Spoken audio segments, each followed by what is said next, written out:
Good morning বন্ধুরা। তো দেখো সকাল সকাল সকাল বলতে 7টা বেজে গেছে। আজকে উঠেই জানলাটা খুলে প্রচণ্ড রোদ বেরিয়েছে। বাবা এখনো ঘুমাচ্ছে, বুঝছো? তো ওকে নিয়ে এবার নিচে চলে যাবো। বাবা নিচে চলে গেছে, ওকে নিয়ে এই কে পিটি পিটি দেখে। ওটো ওটো ওটো নিচে যাবো, চলো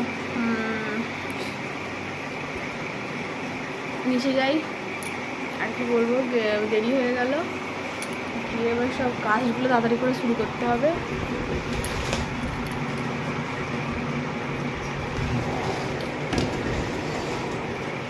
আসলে বেশ ঠান্ডা ঠান্ডা ওয়েদার, তো উঠতে ইচ্ছা করছিল না, মনে হচ্ছে আরও ঘুমোই। আমি যখন ঘুম থেকে উঠতে ইচ্ছা করে না তখন মনে হয় বেশ এখন ওখানে থাকতাম, মানে বাপের বাড়ি থাকতাম, কতক্ষণ ঘুমাতাম শান্তিতে। কিন্তু কিছু করার নেই, এখানে তো উঠতেই হবে। তো চলো দেখতে থাকো আর দেখতে থাকো। বাবুকে তো ব্রাশ করিয়ে দিয়েছি, ফ্রেশ করিয়ে দেখো জামা প্যান্ট পরিয়ে দিয়েছি, ওইখানে খেলছে। আর সকালবেলায় দেখো গাড়ি ঘোড়া নিয়ে টানাটানি শুরু করেছে। আমিও ব্রাশটা করে নিই, তারপরে ফ্রেশ হতে যাব। তো এদিকে দেখো ফ্রেশ হয়ে এসে চাটা বসালাম। চাটা প্রায় হয়েই গেছে। চাটা বসিয়ে আজকে তারপর তরকারি বসিয়ে দেব। আর আজকে আবার বাবুর খিচুড়িও করবো একটুখানি। এই জন্য ডাল আর এইখানে ওটসটা ভিজুত দিয়েছি। তো চলো, তো এই দেখো আলু তরকারিও তো হয়ে গেছে, আর এখানে হচ্ছে বাবুর খিচুড়িটা হচ্ছে। আর চলো আমি উপরে ততক্ষণ ঘরফাট ঝাঁট দিয়ে আসি, এগুলো হয়ে যাক। তো এই কদিন ওর কাজের চাপটা একটু কম আছে বলে দোকানেই থাকছে, মানে ওই দুপুরের পরে তারপরে কাজে বেরোচ্ছে। তো তার জন্যই আমাকে আর দোকানে যেতে হচ্ছে না। আর একদিকে ভালোই হচ্ছে, জানো তো, সামনে রান্না পুজো, মানে বাড়িতে এত পরিমাণে সব পরিষ্কার করার কাজ, ধোয়াধুয়ি মোছামুছি, যেগুলো আর কি হয় বাড়ির মেয়েদের কাজ। আর এমনিতেই মানে রোজই পরিষ্কার হয়, কিন্তু তাও একটা মানে কি বলতো, কোনো একটা পার্বণ এলে যেটা এক্সট্রা সব পরিষ্কার করা হয়, মানে যা কিছু আছে সব টিপটাপ করে পরিষ্কার করা হচ্ছে আর কি। তো সেই জন্যই। আর এদিকে দেখো আনাজটা করতে বসেছি।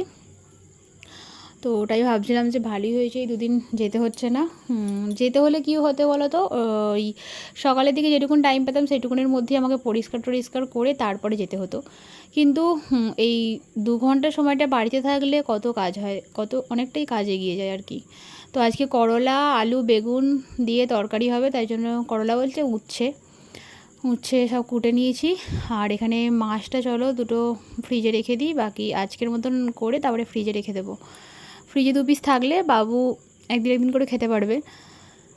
মানে কি বলো তো, রোজেরই ধরো ওকে যদি কেউ জিজ্ঞাসা করে কি রান্না হয়েছে, বললে মাছের টক হয়েছে। কী যে মাছের টক খেতে ওর পছন্দ হয়েছে, সেই যে মায়েদের বাড়ি গেছিলাম, মা করে খাইয়েছিল ওকে মাছের টক, তারপর থেকে রোজের মাথা খারাপ করে দিচ্ছে।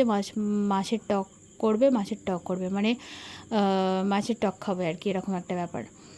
তো যাই হোক, তবে একটা দিকে ভালো যে খেতে বসেও মানে বায়না করে যে কেন মাছের টক হয়নি, এরকম কিছু করে না, খেয়ে নেয়। আর এদিকে দেখো বললাম না সব মোছামুছি হচ্ছে, এই দিকটা সেই আলু হয়ে পুরো গ্যাঞ্জাম হয়েছিল, সব পরিষ্কার করেছি। এই দিকে সব জিনিসপত্রগুলো এইদিকে রাখতে হবে, তার জন্যই আর কি। আর এইদিকে জিনিসপত্রগুলো সরিয়ে সব ওদিকে রাখবো, এইখানটা পরিষ্কার করব। আর কেন বলো তো, এইখানটা ফাঁকা করতে হবে, তার কারণ হচ্ছে ওই রান্না পুজোর দিন সব ভাজাভুজি রান্নাগুলো এইখানে রাখতে হবে। আর এমনিতেই তো বুঝতেই পারছো রান্নাঘরটা এতটাই ছোট, ওই সিঁড়ির তলায়, তো তাই জন্যই। তো দেখো তারপরে পরিষ্কার করতে করতে না সারাদিনে এই কাজের এতে না আমার আর কিছু ধরো মানে ক্যামেরা করতেই ইচ্ছা করছে না। তো তার জন্যই আর সকাল থেকে কিছু হয়নি। এখন হচ্ছে বিকালবেলা জামা কাপড় গোছাচ্ছি। তো ভাবছে হয়তো একবারে সকালের পর বিকালে হয়ে গেল। তো যাই হোক, কাজ করতে করতে আর কিছু তোমাদের সাথে শেয়ার করা হয়নি। আসলে সব পরিষ্কার করছি তো চারদিকে, তাই জন্যই আর কি। ঝুল ঝাড়া তো রোজই হয়, আর ওই রান্নাঘরের এক্সট্রা জিনিসগুলো একটু পরিষ্কার করতে, জায়গাগুলো একটু খালি করতে হচ্ছে। ওই যে বললাম রান্না পুজোয় সব রান্নাবান্নাগুলো থাকবে, তার জন্য ওই জায়গাটা একটু খালি করে রাখছি, এই আর কি। বাকি সব কিছুই মোটামুটি হয়ে গেছে, কাচাকুচি তো রোজই হচ্ছে। তো চলো আমি ওদিকে সব জামা গুছিয়ে নিয়ে বাবুকে তুললাম। এখন বাজে প্রায় 6:45 বা 6টা বেজে গেছে। এখন একটু সকাল সকাল সন্ধে হয়ে যাচ্ছে, যদিও বা গাছগুলোর কত পেঁপে হয়েছে দেখেছো। আর কদিন কি হচ্ছে বলো তো, বাবু 6টার সময় ঘুম থেকে উঠে আর বাইরে বেরোনোই হচ্ছে না। এদিকে মেঘও করেছে একটুখানি, ফোঁটা ফোঁটা বৃষ্টি পড়ছে, বেশি দূর মনে হয় যাওয়া যাবে না, একটুখানি ঘুরেই ওকে নিয়ে বাড়ি চলে যাব। তো দেখো চারিদিকে পরিবেশটা কি দারুণ লাগছে। ধান গাছগুলো একটুখানি বড় হলে আরও সুন্দর দেখতে লাগবে। তো এখন এই বর্ষাকালে বাইরে বেরোতে ইচ্ছা করছে, রাস্তাটা হয়েছে বলে। যদি আল রাস্তা থাকতো বেরোনো হতো না। কি দারুণ লাগছে তাই না ওদিকের আকাশটা। আমিও কদিন হয়ে গেল বিকেলের দিকে বাইরে বেরোই না, কদিনের পর আজকে বেরোচ্ছি। আসলে কি বাবু ঘুমোয় বলে আমিও ওর পাশে শুয়েই থাকি, ভালো লাগে না আর বেরোতে। তো দেখো সন্ধেবেলা এই দুটো মুড়ি মাখা করছি। মুড়িতে ছিল অনেক রকমের কড়াই, মুড়কি, পাঁপড় কুচোনো এইসব ছিল আর কি। আর দুটো চিড়ে নিয়েছি তার সাথে। আর এই নাড়ুটা দিয়ে ভালো করে মেখে, আমার বেশ এরকম করে মেখে মানে ঝাল ঝাল মিষ্টি মিষ্টি এসব মাখা হলে বেশ খেতে ভালো লাগে। আর এর উপরে দুটো ঝাল কড়াইও দিয়ে দেবো। আসলে এটা হচ্ছে কি বলতো, ওই যে মুড়ি মাখাটা হচ্ছে গোপালের প্রসাদ। মানে সেই দিনকে যে গেছিলাম না একটা জন্মাষ্টমী বাড়িতে, তো ওখান থেকেই ওই দিদাটা দিয়েছে।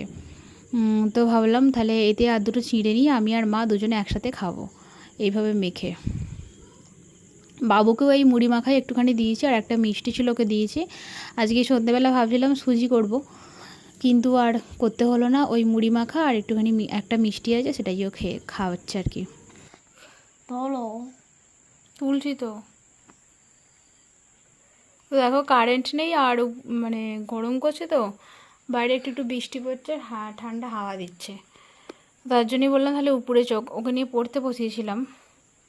উপরে এসে সেইটাকে আবার পার করেছে, বলছে আমি নেল পালিশ তুলছি, সেটা তোলো, ছবি তোলো, ফটো তোলো। তো এই জন্যই নেল পালিশও তুলে ফেলছো কেন? তুমি তোলো না, এইটা তোলো তুমি।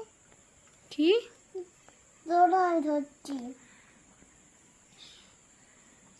তোলো। হ্যাঁ তো তুলছি তো। এটাই তো তুলছি, দেখো।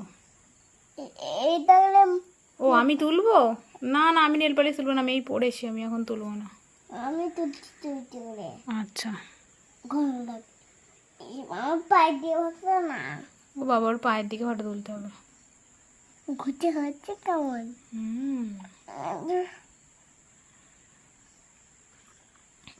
তো কারেন্টটা নেই, এই যে অন্ধকারে বসে আছি। একটু সামান্য হাওয়া দিচ্ছে উপরে, তবু নিচেতে তো গরম লাগছে। আচ্ছা পায়ে ফটো তুললাম তো।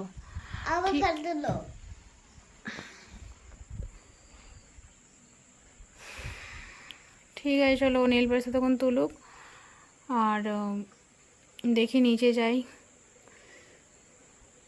কারেন্টটা আসলেই ভাবছি নিচে যাবো, রুটি ফুটি করার আছে। চলো,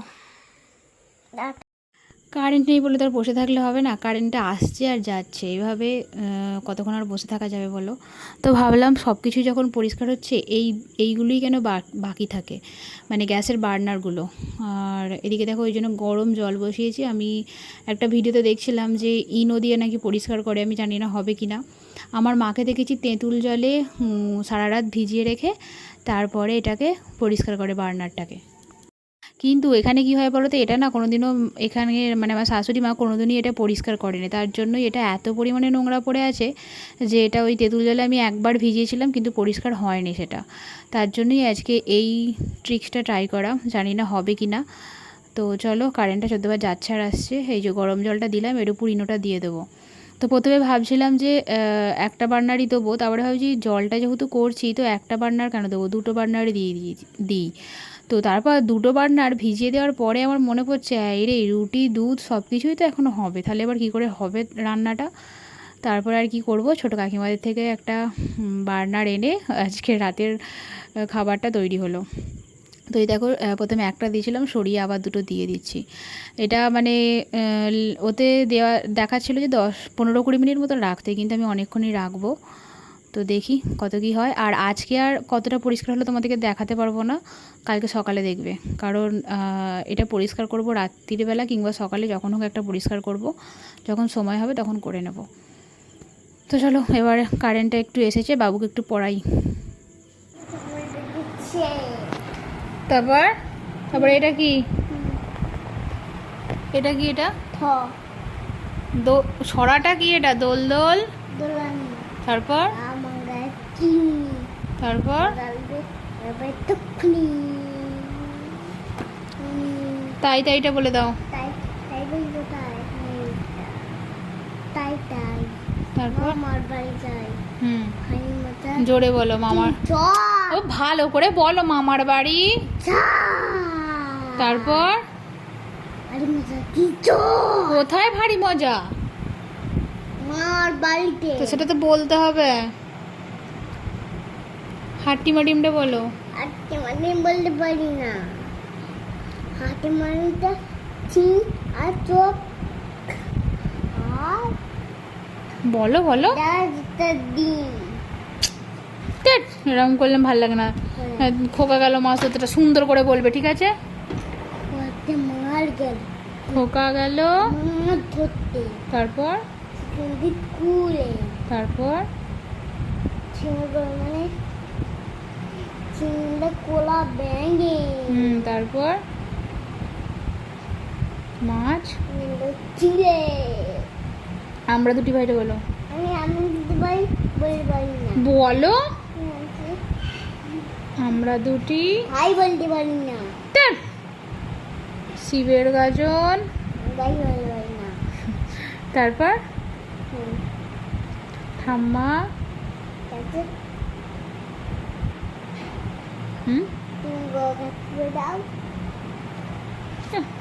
তাঁতির বাড়িটা বল।